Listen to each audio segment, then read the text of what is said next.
Moms and dads, I bet you can relate to this email. Kirk, my son is just like the kids you described in your podcast. He comes home feeling defeated after school, feeling like he isn't smart. But I got him Crunch Labs and he loves it. Building the new toy and watching Mark Rober makes him feel smart. And then he explains, talking a million miles a minute, like our kids do, all the cool science facts he's learned. It's like I get my real kid back when he's building his Crunch Labs toy. And that is exactly why I was so psyched when my niece first told me how her son loves Crunch Lab. Confession, this is the one sponsor I wanted more than any other because it's such a perfect fit for our kids. So go to crunchlabs.com/calm and you'll see why. Crunch Labs is a STEM monthly subscription build box for kids. Your kids get a really fun toy in the mail every month. And what kid doesn't love that? And then they put it together by watching a step-by-step video from former NASA engineer Mark Rober, where he teaches all the cool physics that make the toy work. Mark's passion is helping kids think like engineers. And this helps your kids develop resilience and problem-solving skills while having a ton of fun. Get your kids something they will actually love, use, and look forward to getting all throughout the coming year. Build your child's confidence now. Visit crunchlabs.com/calm and get your kids Crunch Labs today. When you bring your child home for the first time, you want a baby monitor you can trust. When you choose Stork, you choose technology trusted to monitor 10 million babies in hospitals every year. Stork continuously tracks your baby's pulse rate, oxygen saturation, and temperature. Visit MassimoStork.com to learn more. Stork, a revolutionary baby monitor, is born. Stork is not a medical device. Read and understand all product labeling. Massimo data on file. Hey everyone, this is Kirk Martin, founder of Celebrate Calm, and I'm excited to come to you today. I wanted to talk about lying. And even if your child doesn't lie, there are a lot of other good principles and strategies we're going to talk about.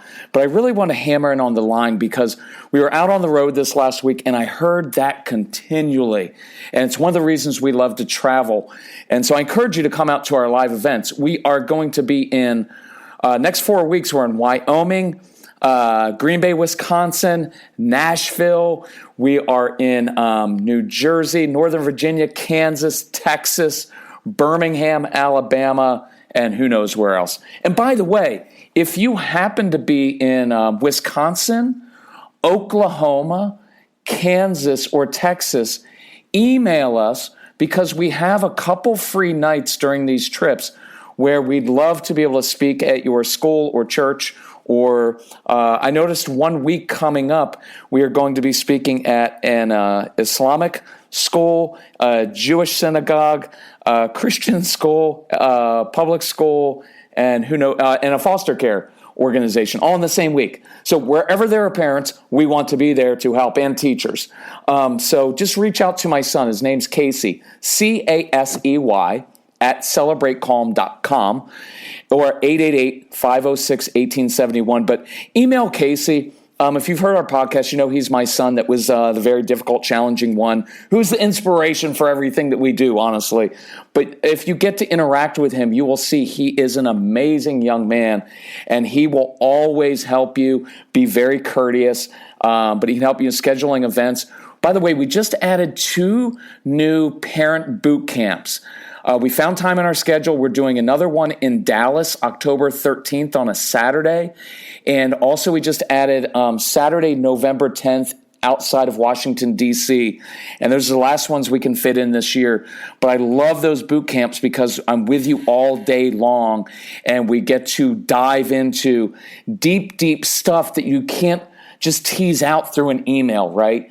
That's very challenging. I know a lot of you have been to therapists and counselors and stuff hasn't worked because they just tell you like, be firm and consistent and follow through on your consequences, and you've done all that stuff. So, and here's the problem.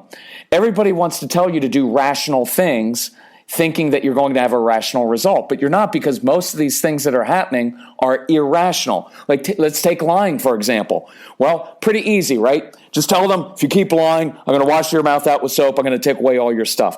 And it doesn't change anything because we have to get to the root of the lying. Whenever I hear that a child's lying, my first question is, was he adopted? Because a lot of the kids who were adopted and who were left alone for a period of time often grow up and they will lie, steal, they will hoard things because they just didn't have the security and attachment as little kids. And but anyway, even if they weren't adopted, I want to know what the root of it is. Sometimes it's a shame impulse. Kids are just ashamed of their behavior because they know what they're doing is wrong, but they have impulse control issues and all kinds of other maybe emotional issues. And so they end up lying and making up stories. And so they're ashamed of getting caught, and so they just make up lies. So I was talking to these really good parents who were doing a phone consultation, and they're telling them about their son, and see if this resonates with you. He lies, makes excuses, he won't take responsibility for anything, won't take advice from anybody, and there's always a story. There's always a story to something. There's always a reason that something happened. And of course, the dad, like I used to do, wanted to just go with like, well, consequences have to be immediate and harsh, and we'll nip this in the bud. And I was like, dude, it's been going on for 17 years. If harsh consequences are going to work, probably would have happened between now, before now. And so we have to go through a few steps. So this is for all behavior, by the way. It's not just lying, but I'd encourage you with a few steps that I would take. One, we've got to get to the root of it. And the only way to get to the root of it is, honestly, to rebuild your relationship with your child. If you're listening to this podcast, it's because you have a challenging child, and I guarantee you, you've had power struggles over everything. The relationship can get strained at times because of misbehavior, but you have to get to the root of it. And when they were talking about their son, they were saying all these things of like, okay, like he's obstinate, and but he can be charming with other people. And you know what popped in my head? We're dealing with an insecure kid who's not confident, right? So he's got to make up stories, but then he learns how to kind of charm other people. He digs in so he doesn't have to do things because he's not confident in his ability to do it. So I say this a lot, but a lot of times people say like, well, my child's just really defiant. And his outward behavior may be, and probably is. But if I had to describe the child, I'd say, you're probably dealing with a frustrated, overwhelmed child who, when he gets frustrated and overwhelmed, digs in and becomes defiant. Because if you just try to treat the outward behavior and say, you're not going to be defiant anymore or else, nothing will change. You're just putting a Band-Aid on it. And to be quite honest, that's what our parents, a lot of them, my dad, with his fear and intimidation, my way or the highway approach, was doing. It's what I did when I was a young dad as well with my son. But you have to get to the root of it. And so lying is almost never the real issue. There's almost always something that's going on underneath the surface that leads kids to lie. And I want to get that. But if your relationship is strained, all you'll ever say is like, what are you lying for? Don't you know that lying is wrong? And you'll further increase the shame and guarantee that the child will just get even better at lying and hiding things from you. So I want you to rebuild the relationship. We've been through that in a lot of different ways, but you've got to release your child from your own inappropriate expectations, release yourself from your own expectations of, why is my child like this? What did I do wrong? Maybe there's nothing you did wrong. You're just dealing with a child who's struggling, and so you need to help him. And I want you to connect with your child. We always say before you get compliance, you have to have connection. Walking into a room and barking orders never leads to compliance or building trust. You don't like it when your boss does it to you, so don't do it to your kids, right? So find a way to connect. In this case, this kid actually plays guitar and piano, and he likes writing rap songs. And his mom said he actually writes really deep lyrics. Now, am I a big fan of rap music? No. But if it were my son, I'd go when times were tense, and I'd say, hey, go grab your guitar. I want to hear you play, because I like when you play. I like your lyrics. It's really interesting. You've got a gift there. And by the way, a lot of research studies show bonding over music is a fantastic way to bond with your kids. You're just going to have to get over the fact that you're old and you like a different kind of music and their music stinks. So, and that's what your dad said about your music, and they have since the beginning of time. So just, grow up and deal with it. So that didn't sound really dismissive, did it? But that's what I mean. You have to grow up with some of these things and just deal with it, right? You didn't become a parent as like, right? When I became a dad, I thought, oh, this is great, right? I'm a dad, like I'm a responsible citizen. I'm like good at my job. So I'm just going to tell my son what to do and be firm and consistent. He's going to do it. And we're going to have an awesome family life. It doesn't work that way. Life is filled with unknowns, and relationships are supposed to be messy. So if you're involved in relationships that are messy, welcome to life. They're supposed to be messy. You know why? Because relationships are supposed to cause you to grow up and become mature, and they're supposed to change you. That's what happens when you live together with other people. They're irritating and you're irritating, and you either have to become a victim and blame everybody else because, you know what, if my son would just learn to behave, or if my spouse would just do X, everything would be okay. Well, good. Now you've just become a victim, and your family has complete power over you, and nothing is ever going to change because they're the villain, they're the bad one, and you're just the victim who doesn't have any say in this. No, relationships all involve two people, and you've got to own your part. I want to write a book one day that just says own your SHIT. That's what I want to call it. Own your. You know why? Because nobody does it. And it's really refreshing. If you ever actually hear a politician actually own their own stuff, please email me and let me know, because none of them do it on either side. It's always the other side's fault. And every problem comes down, it's two people. So anyway, you've got to own your stuff, right? And so connect with them. But here's what I want to get to, and this is what I love about our approach, and why I like telling people you've got to buy our stuff. I didn't mean for it to sound like that. But you do. You have to get our stuff. You have to listen. Listen to, I was thinking about this today. Listen to the free podcasts. They're free. You listen to a ton of them. You get so much. We have a free newsletter you can sign up. We have free Facebook posts. I do a ton of stuff free. And you can do that. But you know, and I'm being serious with this, the times we've seen the greatest change in people is when they've made an investment. Something happens psychologically. Something happens when people say, you know what, I'm humbling myself. Everything we have tried has not worked. We've been to all these therapists and spent thousands of dollars. Nothing's worked.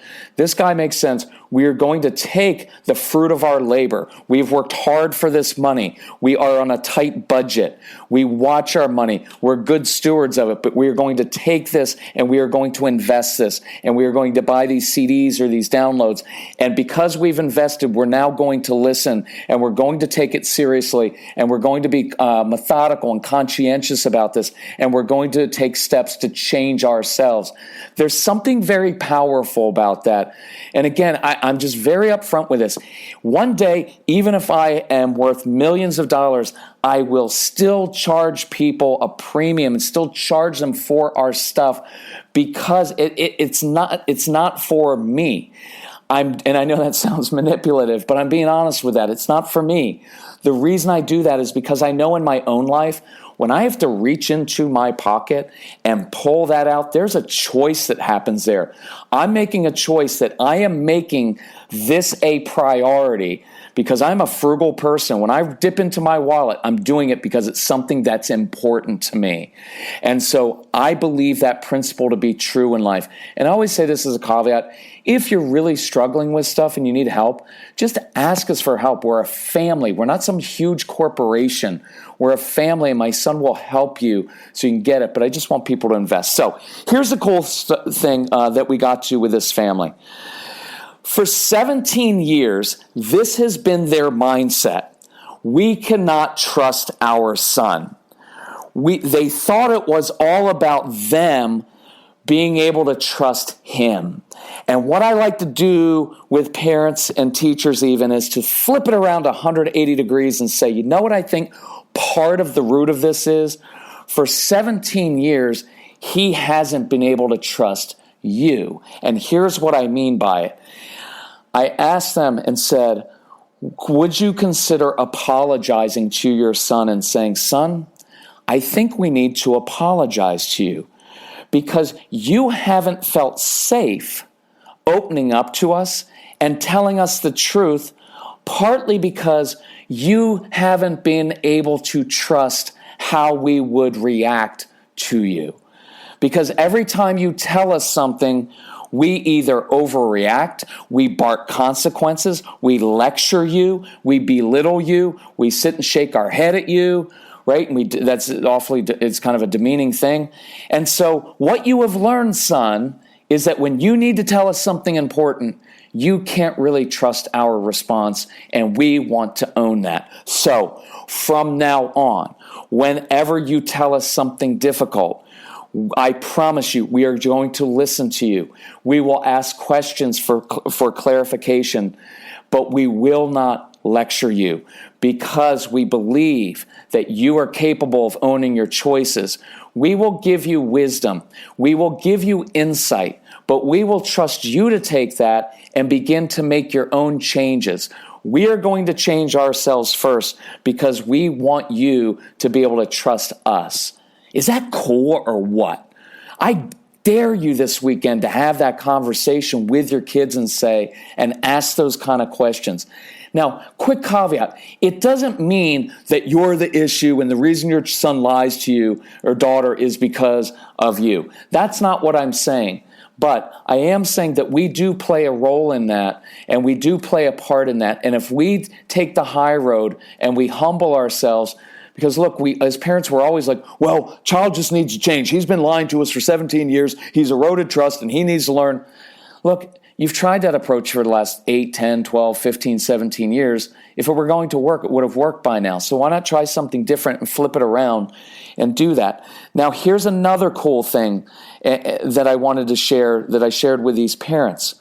See, once we start building the trust and the child starts coming to us, then we can use that awesome phrase, hey, I'm curious. So you just told us what happened in that situation. I know you know that's wrong. So I'm curious, what was going on? What's driving that, right? What's underneath there? What are you struggling with? Because I want to help you. And here is something that I consider really important. See, the motive of finding out what's going on and changing his behavior, it's not for me as the parent.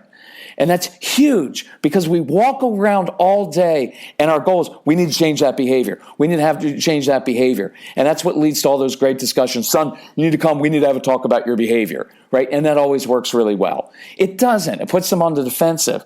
And there's a sense that we carry around of, you need to explain your behavior because I don't like the way it impacts me. That's kind of how it comes across.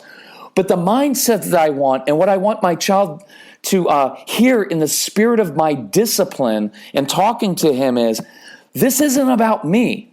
I don't need you to stop lying for me.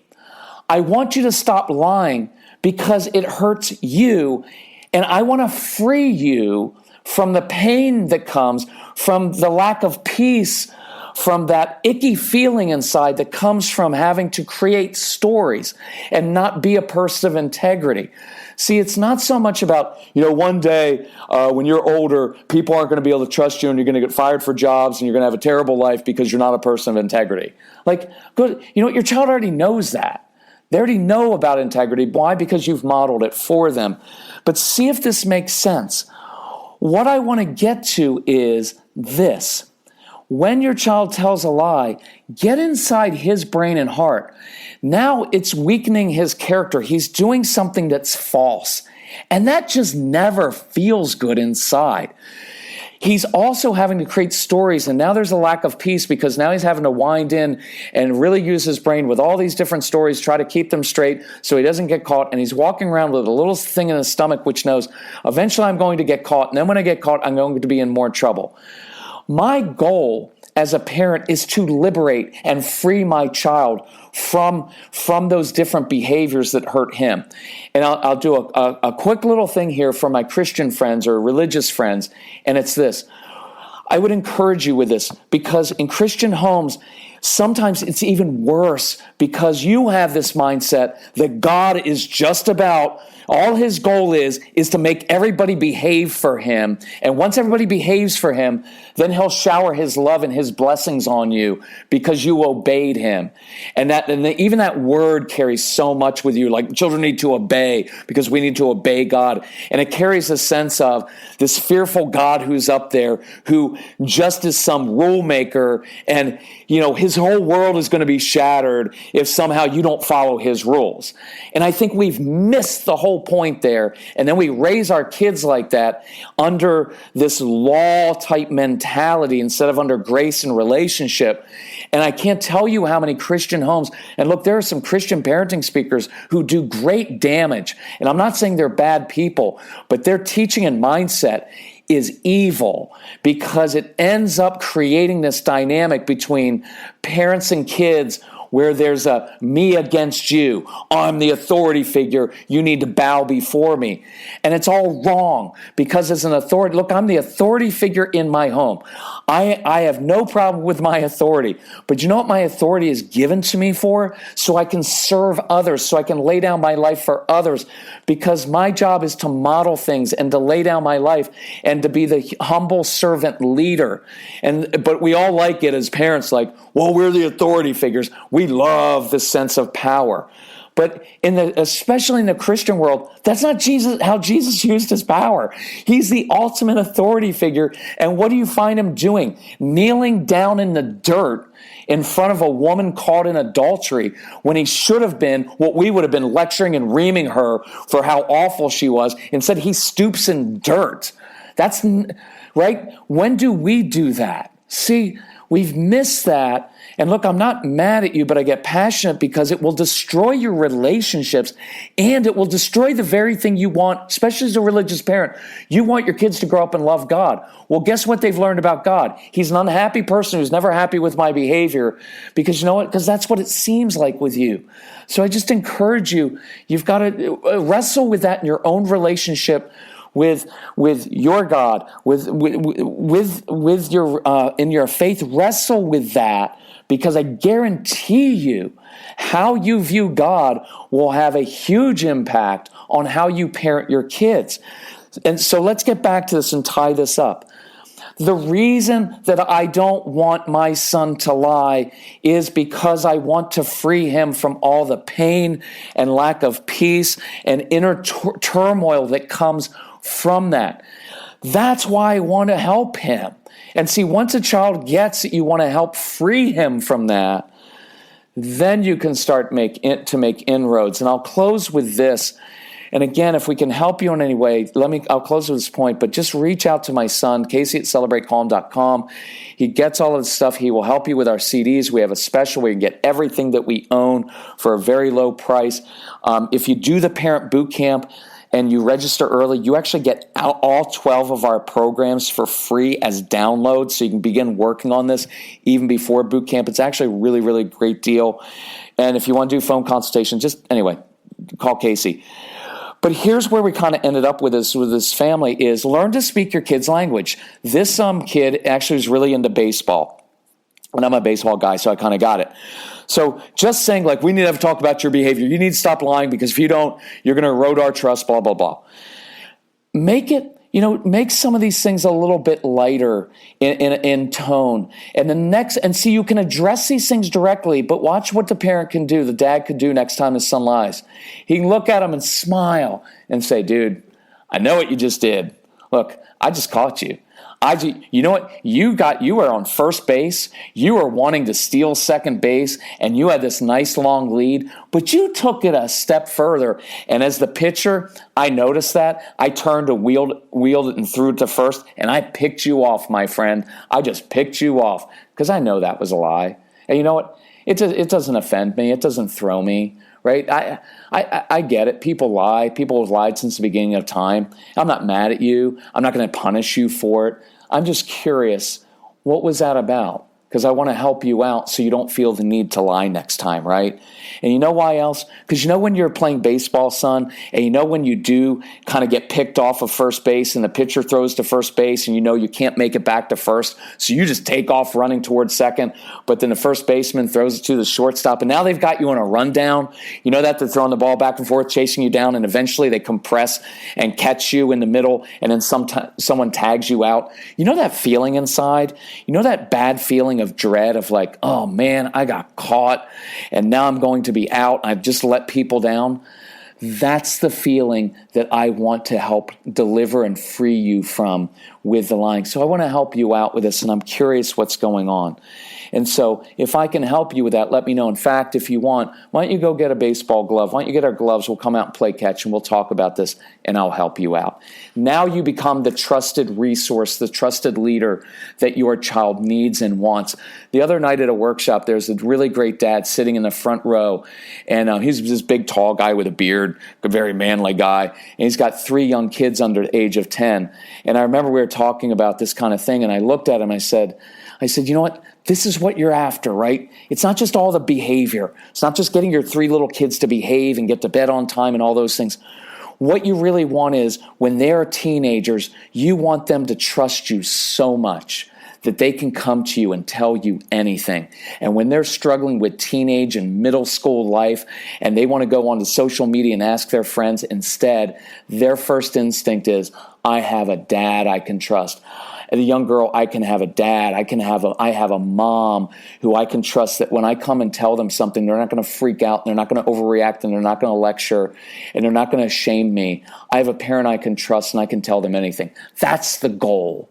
That's the goal. And that's what we're after. And I will tell you, when you have that kind of relationship, the behavior issues will begin to go away. And we won't be talking about behavior issues anymore. It's a cool thing. I'd love doing this because this is so cool. Now I'm all ramped up. I want to go call my son right now and ask him how I've messed up lately. Anyway, thank you, because I like to lead by doing, I got to own my own, you know what. Anyway, so remember that phrase the rest of the night. Thank you for listening. If we can help you in any way, email my son, Casey@CelebrateCalm.com. Call us at 888-506-1871. See us out on the road. And if you're in Kansas, Oklahoma, or Wisconsin, you're a long way away from us. And so it's hard to get there, but we're going to be traveling through your area. So we have a couple dates we're open. So if you want us to come to your school, church, synagogue, whatever it is, email or call us and we'll make it happen. Then we get to meet you in person, which will be awesome. Anyway, thank you guys.